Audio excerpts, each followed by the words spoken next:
How to reset Safari browser on iPhone. This is very simple. Go to the settings icon on your device, tap on it, scroll down to the base of this place, tap on app, then here type in or you search for Safari, tap on it, scroll down to the base, tap on advanced, now tap on website data.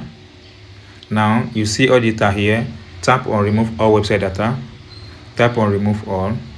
Now go back to the main settings again, then scroll here, tap on general, tap on iPhone storage. Now scroll up here until you have access to Safari. If it's not here, then tap on show all.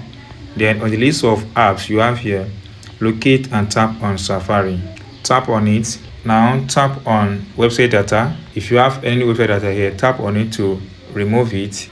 So that's all, guys. You've been able to reset Safari browser on iPhone to default setting. If you get this tip, you have not subscribed, please subscribe for more updates like this.